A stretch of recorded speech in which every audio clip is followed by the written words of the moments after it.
if it is indeed a tunnel. There's a top, there's a bottom, there are sidewalls. Ridiculously easy. Oh, really?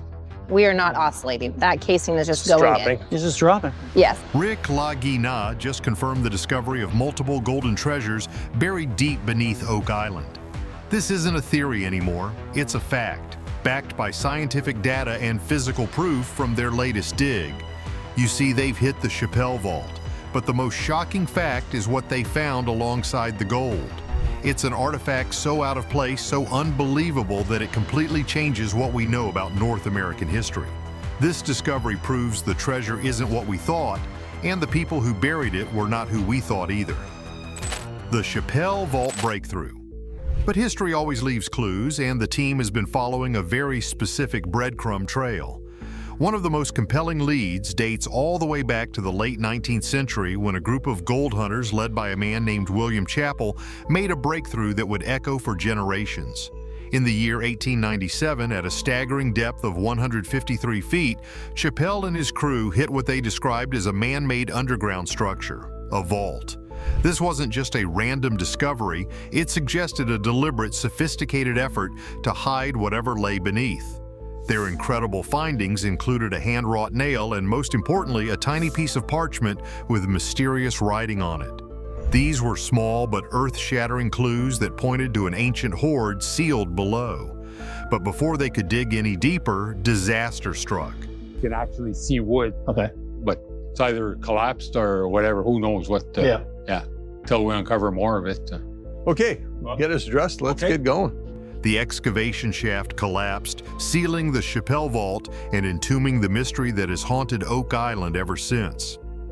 Now, more than a century later, Rick Lagina and the team stand at that very site, armed with modern technology and an iron will to succeed where so many others have failed.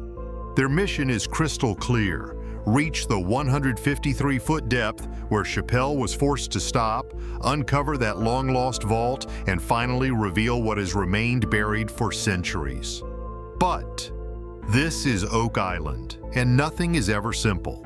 The landscape itself presents a monumental challenge. Unlike past digs, they are now working in unstable, swampy terrain, an environment that demands meticulous planning and flawless execution. One wrong move, one reckless decision could end in disaster. So, the team spent months strategizing the safest and most effective way to reach their target. After analyzing every past failure, they finally decided on a solution: massive steel cylinders called caissons. These giant tubes, weighing several tons each, are designed to stabilize the dig site and hold back the infamous floodwaters, giving them the best chance yet to reach what lies beneath. This technology is their ace in the hole, allowing them to access depths no one has ever safely reached before. It's a high-risk, high-reward operation, and the time for planning is over. It's really an amazing thing that's happening here, a confluence of heritage. The moment of truth has arrived. As the first caisson is slowly lowered into the earth, the anticipation is thick enough to cut with a knife. Every clue, every artifact, and every dollar spent has led to this exact spot. But what they found next was far beyond their expectations. A clue from the past. With the massive caisson now pushing deeper into the money pit area than ever before, the Oak Island team entered the most critical phase of their search. Their objective was simple: get to the Chappelle Vault and see if the legends of multiple treasures were true. Rick Lagina watches from the edge of the excavation, the roar of the machinery a constant reminder of the stakes. The thing nobody tells you is that on Oak Island you can spend a fortune and find nothing but mud and wood. Every scoop of dirt is a gamble. As the excavation pushed past the 100-foot mark, a sudden shift in the drill's movement alerted the crew. The operator shouted over the noise, "We hit a lot of wood!" This wasn't just a few scattered planks. This was a wooden structure buried deep underground. The placement and sheer volume of the timber suggested something far more significant.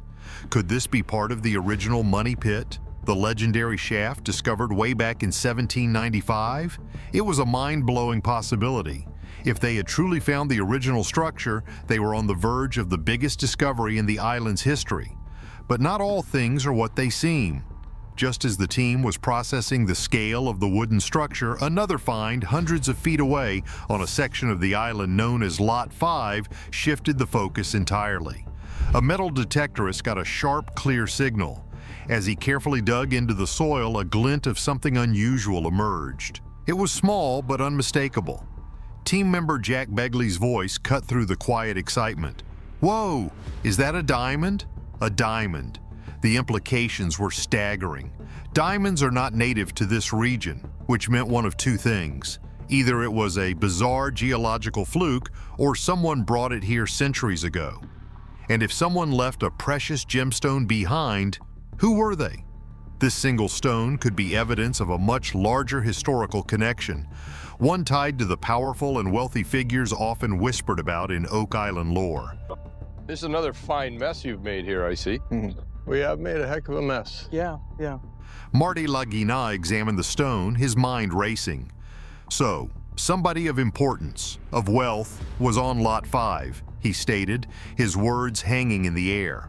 Lot 5 had already produced a number of strange artifacts, but a gemstone was on another level. Its presence could rewrite the island's known history, connecting it not to scrappy pirates, but to figures of immense influence, power, and perhaps even European royalty. This was a game changer. While the main team was focused on the money pit, this tiny stone suggested that the island's secrets weren't confined to a single hole. The most shocking fact is that this wasn't the only out-of-place discovery. In the same area, the team had previously unearthed multiple Roman coins, one of which was dated to be over 1,000 years old. Roman coins in North America are a discovery that turns mainstream history on its head.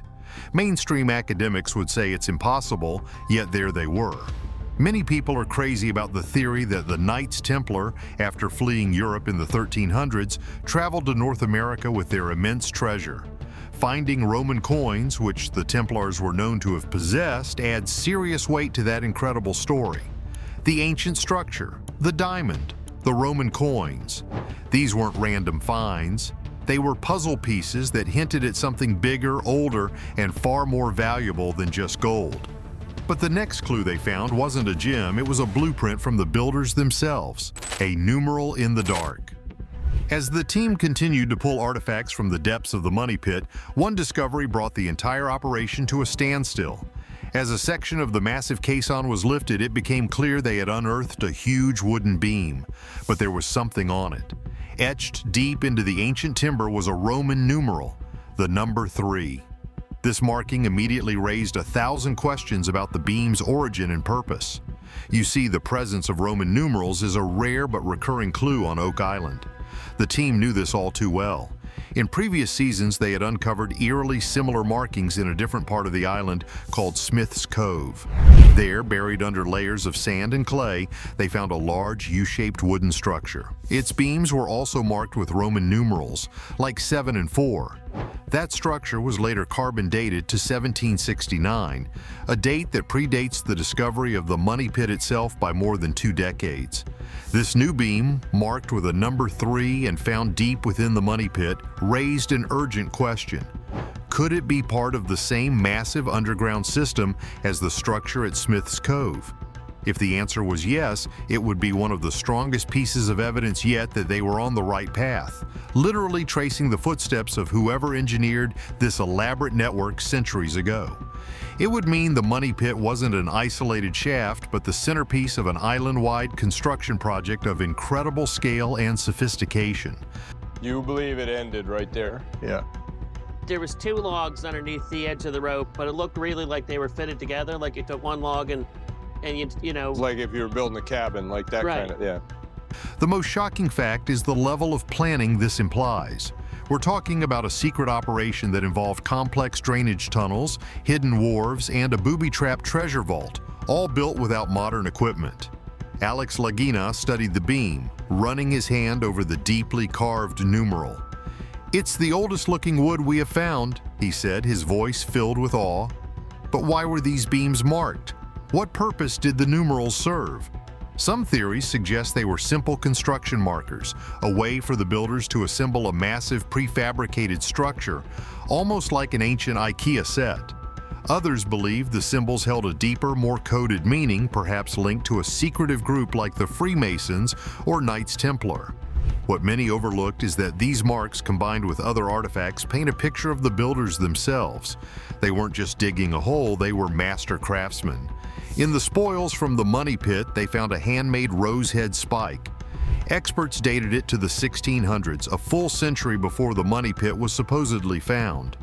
They also found a heavy metal wedge, a tool used for quarrying stone or splitting massive timbers, and even a broken chain link, possibly used to lower something incredibly heavy into the depths. These weren't the tools of common pirates. They were the tools of organized, well-funded, and highly skilled builders. The Roman numerals, the advanced tools, the sheer scale of the underground structures, it all pointed to a single stunning conclusion. Whoever buried treasure on Oak Island had the resources and knowledge to build something that could last for centuries. They were following a blueprint left by ghosts, but the final discovery would lead them not to a structure, but to a vast hidden cavern. Aladdin's Cave. While the physical artifacts were rewriting the island's history, another team was focused on something you can't see: the water. For years, the team has been taking water samples from various boreholes around the money pit, testing them for traces of precious metals. The results had always been tantalizing, but now they were undeniable. Dr. Ian Spooner, a geologist working with the team, revealed that water samples taken from a deep borehole named L16 showed shocking concentrations of gold and silver. But the most shocking fact was where this water was coming from. It wasn't just seeping through the ground, it was flowing from a huge, mysterious cavern nearly 150 feet deep, a limestone cave they nicknamed Aladdin's Cave. Sonar and camera images suggested it might even be a man-made structure. The thing nobody tells you is that finding gold in the water is one thing, but finding organic matter is another. The tests also revealed high levels of wood and other human-made materials in the water from Aladdin's Cave. There should be no organic matter that deep underground unless people put it there. Rick Lagina immediately understood the colossal meaning of this. If things are up in that cave away from people, he said, it has a huge meaning. It doesn't make sense at all. It was the ultimate smoking gun. 3 different scientific tests, water chemistry, sonar, and borehole cameras, all pointed to the same unbelievable conclusion. There was a large man-made chamber deep underground, and it contained wood, gold, and silver. It was very likely the final sealed resting place of the Oak Island treasure. As the season draws to a close, the team is now in a frantic race against time. They are drilling a new hole aimed directly at the heart of Aladdin's Cave, hoping to send a camera down to finally see what's inside. Is this the Chappelle Vault? Is it a separate, even older treasure chamber? Are we talking about multiple golden treasures, as the title of this story suggests? The evidence is stronger than ever. The Roman coins, the gemstone, the coded Roman numerals, the scientific proof of gold in the water, and the discovery of a massive underground cavern, it all leads to this final push. People watching this are looking for a mystery, and for years, that's all Oak Island has offered. But now it feels different. The question is no longer if a treasure is buried here, but what is it? Is this all true? Are we missing a key detail? The thing is, after 2 centuries of searching, Rick Lagina may finally be about to give the world the answer. So, is Aladdin's Cave the final resting place of a Templar treasure, or is it the most elaborate and expensive hoax in history? Let us know what you think below. Don't forget to like and subscribe.